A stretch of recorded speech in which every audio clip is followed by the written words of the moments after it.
surat yang pertama, pasal yang keempat, ayat yang ke-9 sampai yang ke-15. Mari perhatikan. Perkataan ini benar dan patut diterima seluruhnya. Itulah sebabnya kita berjerih payah dan berjuang, karena kita menaruh pengharapan kita kepada Allah yang hidup, Juru Selamat semua umat manusia, terutama mereka yang percaya. Beritakanlah dan ajarkanlah semuanya itu. Janganlah seorang pun menganggap engkau rendah karena engkau muda.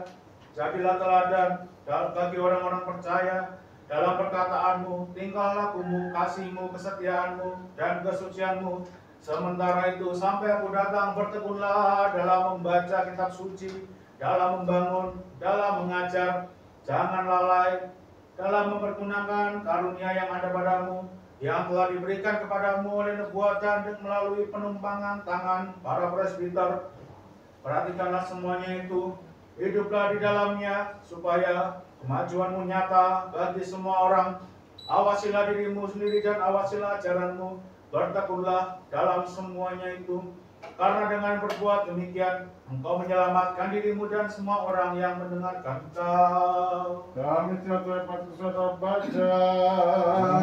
Haleluya, haleluya, haleluya. Mari kita berkata suci. Damai sejahtera bagi semua dan bagi rohmu juga. Pembacaan diambil dari Injil suci menurut Lukas pasal 19 ayat 1 sampai 9. Mari perhatikan. Kemuliaan bagimu ya Tuhan, kemuliaan bagimu. Yesus masuk kota Yeriko dan berjalan terus melintasi kota itu. Di situ ada seorang bernama Sakeus, kepala pungut juga. Ia seorang yang kaya. Ia berusaha untuk melihat orang apakah Yesus itu, tetapi ia tidak berhasil karena orang banyak, sebab badannya pendek. Maka berlarilah ia mendahului orang banyak, lalu manjat pohon ara, mau untuk melihat Yesus yang akan lewat di situ. Ketika Yesus sampai ke tempat itu, ia melihat ke atas dan berkata, "Sakeus, segera turun, sebab hari ini aku akan menumpang di rumahmu." Lalu Sakeus segera turun dan menerima Yesus dengan sukacita. Tetapi semua orang yang melihat hal itu bersungut-sungut, katanya, "Ia menumpang di rumah orang berdosa." Tetapi Sakeus berdiri dan berkata kepada Tuhan, "Tuhan, setengah dari milikku akan kuberikan kepada orang miskin, dan sekiranya ada sesuatu yang kuperas dari seseorang, akan kukembalikan 4 kali lipat." Kata Yesus padanya, "Hari ini telah terjadi keselamatan bagi orang ini, karena orang ini pun anak Abraham, sebab Anak Manusia datang untuk mencari dan menyelamatkan yang hilang." Kemuliaan bagimu ya Tuhan, kemuliaan bagimu.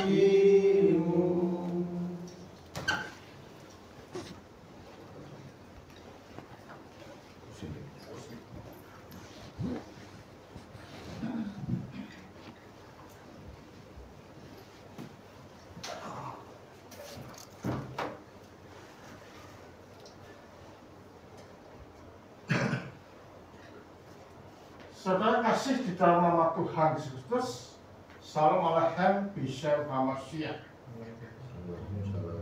Kita dalam pertandingan seperti hidup di dalam monasteri,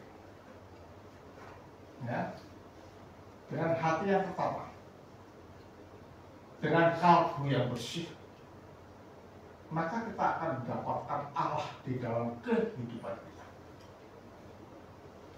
Saudara, di dalam kehidupan manusia selalu mempertanyakan di dalam kalbunya, di dalam hatinya, untuk menemukan apa itu keselamatan. Ya, apa itu keselamatan?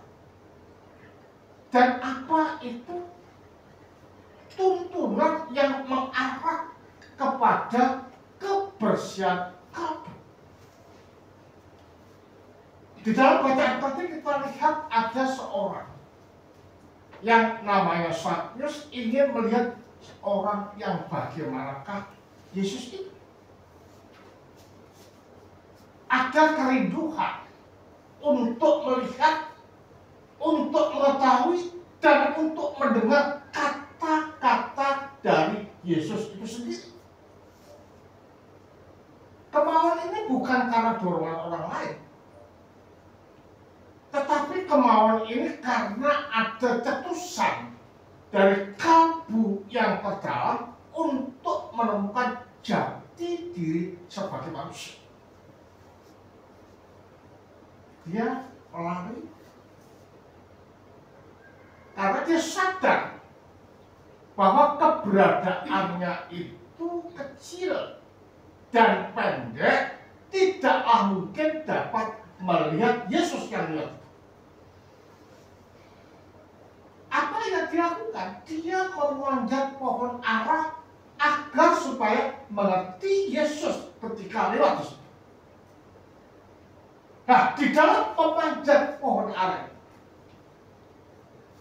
kita dapat melihat akan struggling, perjuangan daripada Sakyus.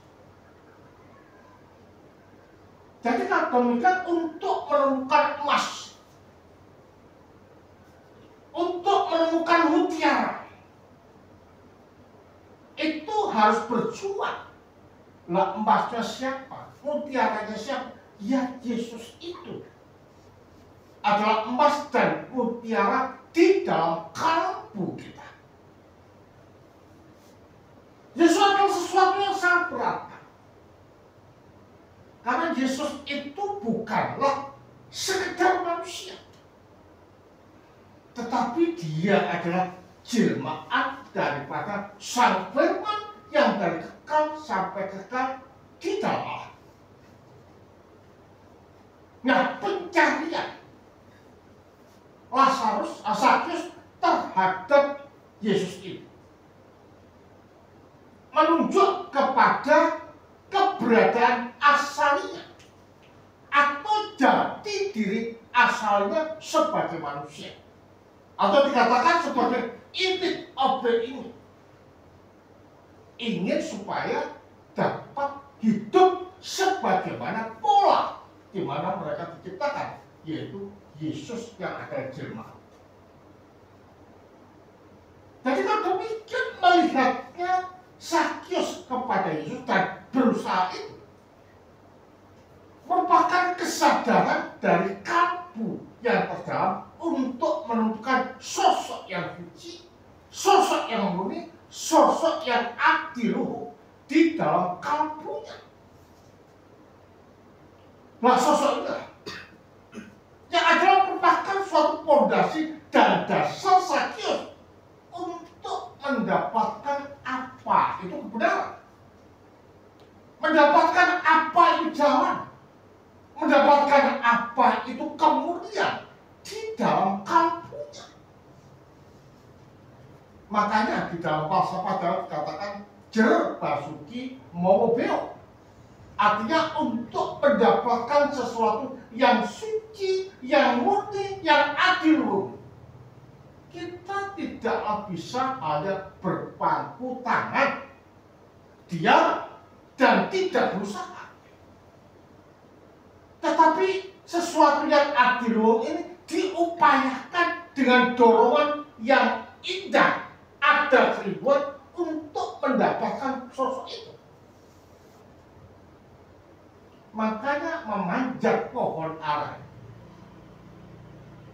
dapat kita artikan bahwa dia ingin mencapai apa itu? Tingkatan rohani yang tinggi. Jadi ada perjuangan. Ya, kalau dapat kita implementasikan di dalam hidup keseharian untuk mencapai tingkatan yang tinggi, perlu apa? Perlu puasa. Perlu apa? Menekan diri. Perlu apa? Untuk senantiasa berbuat suci dan mengekspresikan hidup Allah di dalam hidupnya. Kerinduan yang sangat inilah yang menggerakkan Yesus ketika melihat Sakyus. Hai Sakyus, turunlah. Aku akan menumpang di rumahmu. Jadi ada dampak, ada hasil yang diperoleh oleh orang yang selalu berjuang menuju kepada kesucian, menuju pada kemuliaan, menuju pada tindakan-tindakan adiluhung di dalam hidupnya. Makanya orang Jawa ya, kalau kita melihat orang Jawa selalu apa? Semedi kan? Ya kan? Puasa. Bahkan dikatakan topo atau makan ngerokok. Tujuannya untuk bisa manunggal dengan Allah yang menciptakan dirinya. Jadi perjuangan yang seperti inilah sobat, yang menjadikan kita dapat masuk di dalam kalbu ilah. Jadi kalau kan kekristenan itu bukan hanya menghafalkan ayat dan tahu debat, tidak, hidupi itu. Amalkan itu dan lakukan itu di dalam hidup. Kalau hanya sebatas otak dan otak, jangan pernah berpikir bahwa kita akan masuk surga. Tetapi apa? Harus diimplementasikan apa yang kita pelajari di dalam penyembahan dan hidup. Makanya kata-kata 3O yang selalu digembar-gemborkan itu bukanlah segalanya. Tetapi 3O itu adalah sarana untuk mencapai segalanya.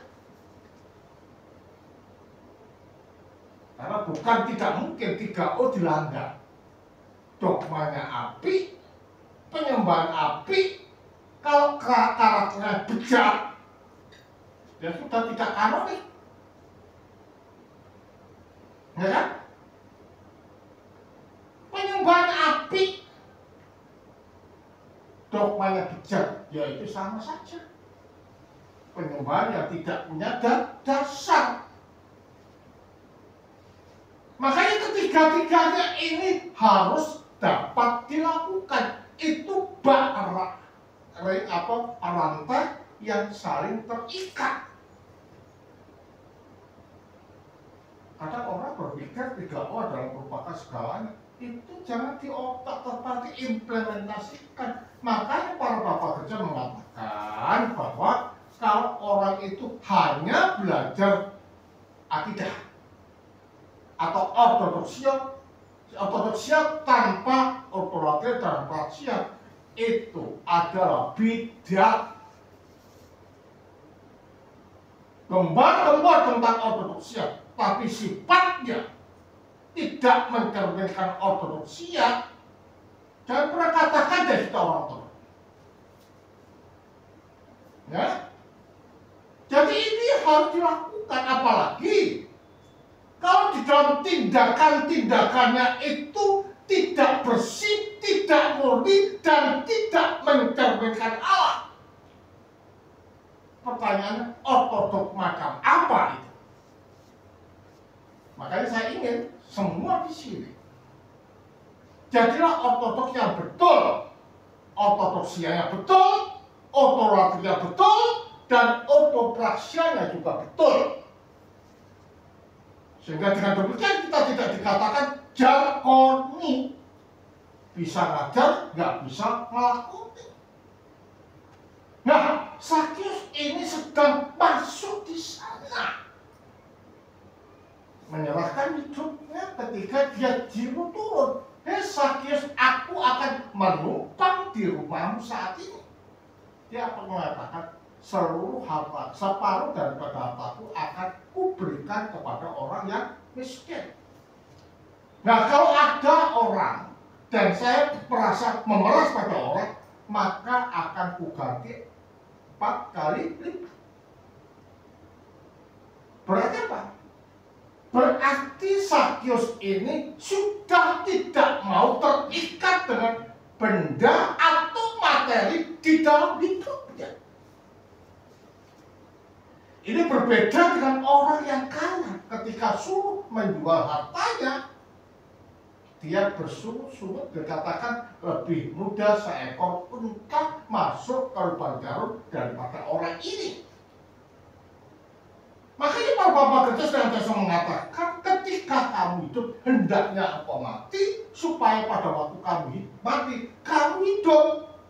Artinya pada waktu kita ada di jagat ini, jangan terikat dengan uang, jangan terikat dengan godong, jangan terikat dengan apa yang kita miliki, meskipun itu perlu.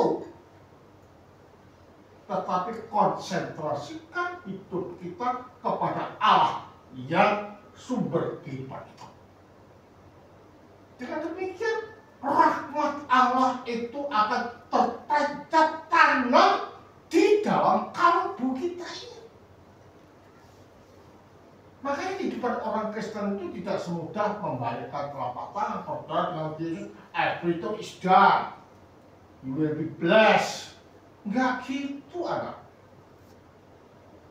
Tetapi kita perlu berusaha di dalam kesucian.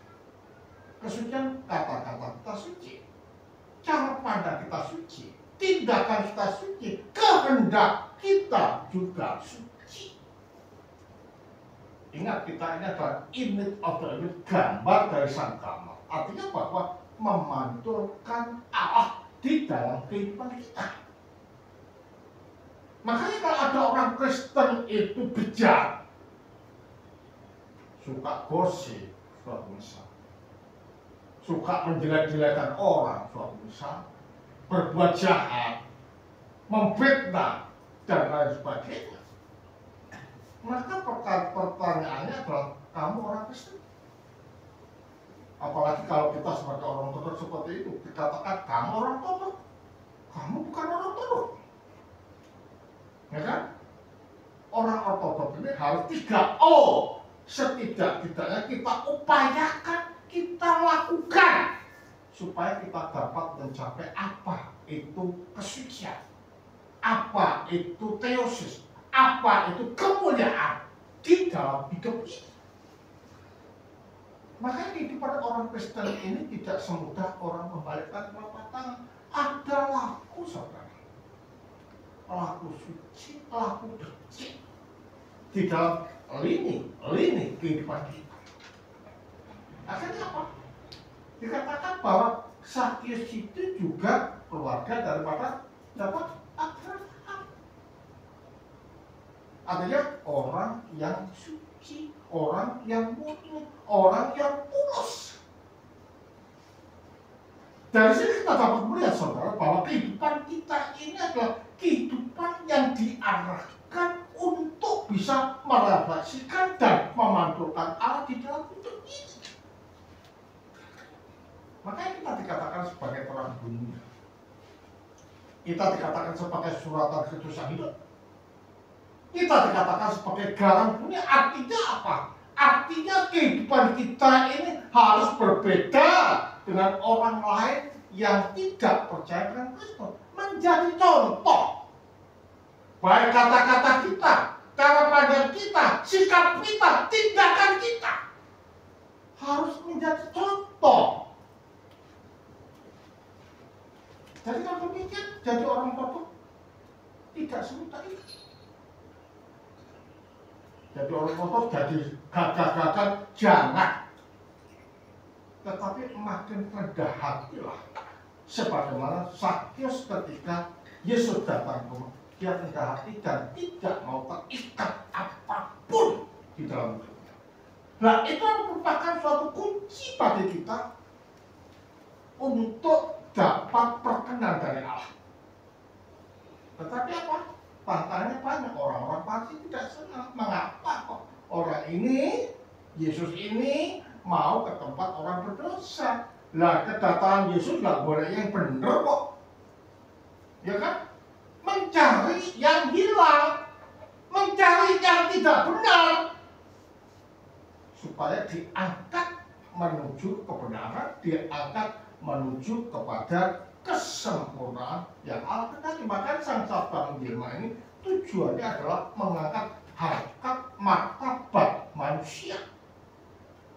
Nah, kita harus berbangga karena di dalam gereja ortodoks ini memberikan sarana-sarana yang menjadikan kita bisa masuk manunggal dengan sang Halik di dalam hidup ini, sehingga kehidupan kita mencerminkan Allah dan dapat menjadi pengantar hubungan Allah dalam dirinya sendiri. Makanya Yesus dan Allah senantiasa mengatakan be holy because God is holy. Artinya apa? Artinya kita diingatkan. Ya, diingatkan untuk apa? Untuk menuju pada takdir. Nah, karena apa? Gereja memberikan suatu sarana di dalam kehidupan.